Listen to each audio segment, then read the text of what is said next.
عمومی طور پہ رشتہ داریوں کے اندر بعض رشتہ دار بہت تلخیاں دیتے ہیں، زندگی کے اندر زہر بھر دیتے ہیں، لیکن اگر کبھی وہ مجبور ہوں تو ان کی اعانت کریں، اور ان کا رویہ کچھ بھی ہو، زہرناک ہی ہو، لیکن آپ کا رویہ خوبصورت ہونا چاہیے۔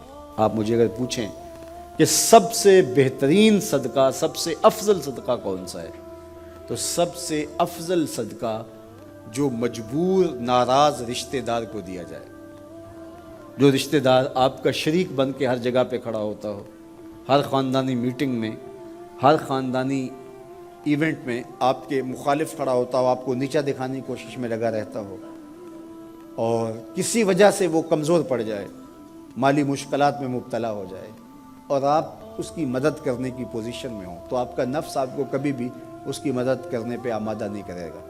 آپ کا نفس روکے گا، آپ کہے گا کہ یہ تو ہمارا شریک ہے، تو سانپ کو دودھ پلائیں، اب تو اس کا سر پاؤں تلے آیا ہے، اس کو تو کچل دے، یہ تو میرا دشمن ہے، اس کو طاقت دوں۔ نفس کبھی بھی نہیں چاہے گا کہ اپنے شریک دشمن کی مدد کی جائے، لیکن سب سے افضل صدقہ وہی ہے جو ناراض رشتہ دار کو دیا جائے، اس لیے کہ اس میں نفس شامل نہیں ہوگا، اور جس عمل میں آپ کا نفس شامل نہیں ہوتا اس عمل سے تمہارا رب راضی ہوتا ہے۔ تو رشتہ داروں کے ساتھ سلوک اچھا کرنا، رشتہ داروں کے ساتھ رویہ خوبصورت کرنا، یہ تمہاری زندگی کا اسلوب۔ مجھے بتائیے اہل مکہ نے، حضور کے رشتہ داروں نے حضور کے ساتھ کیا سلوک نہیں کیا تھا؟ اوجریاں ڈالیں، کانٹے پھینکے، راہوں میں گڑھے کھودے، اذیتوں کے پہاڑ کھڑے کیے، اور کیا کیا مصیبتیں نہیں تھی۔ حضور شہر مکہ سے چلے گئے مدینہ المنورہ۔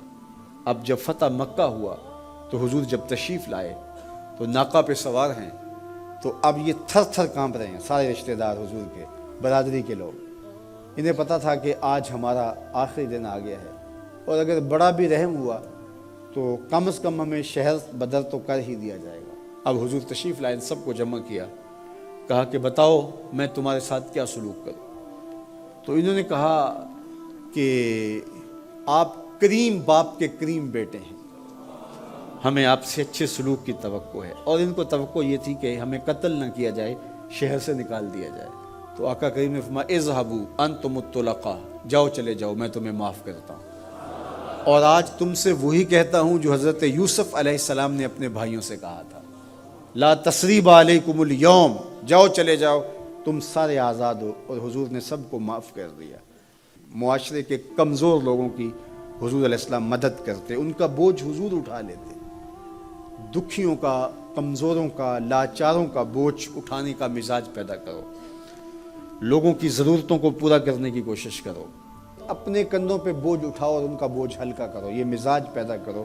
یہ تمہارے نبی علیہ السلام کی سنت ہے۔ وہ چاہے تمہارا دشمن ہی کیوں نہ ہو، لیکن اس کا بھی بوجھ کم کرو، اس کا بوجھ اپنے ذمہ لو۔ جس کا کوئی کمانے والا نہیں، معذور ہے، اپاہج ہے، لاچار ہے، زیادہ بچوں کا بوجھ ہے، اور ذرائع آمدن تھوڑے ہیں، تو آپ کثیر العیال لوگ ہیں جن کا کوئی مددگار نہیں ہے، آپ ان کی مدد کرتے ہیں، ان کے کام آتے ہیں، آپ ان کے لیے کمائی کرتے ہیں۔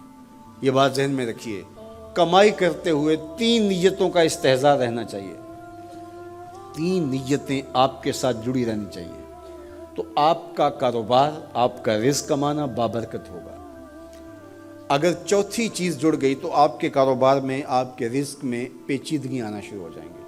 سب سے پہلی نیت آپ کے ساتھ یہ جڑی ہو، عموماً ہم سب کے ساتھ یہ نیت جڑی ہوتی ہے، اور وہ یہ کہ ہم اپنی ضروریات کو خود پورا کریں اور سوال کی ذلت سے بچیں۔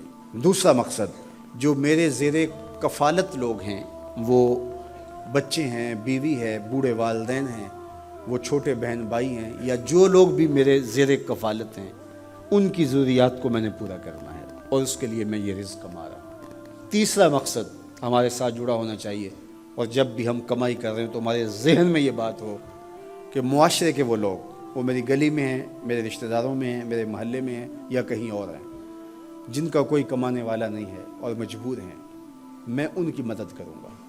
اللہ مجھے اس کاروبار سے، اس وسیلہ رزق سے اتنا عطا کر دے کہ میں اپنے بچوں کی کفالت بھی کروں گا، اپنی ضرورت بھی پوری کروں گا، اپنے والدین کی خدمت بھی کروں گا، اور معاشرے کے ان کمزور لوگوں کی مدد بھی کروں گا۔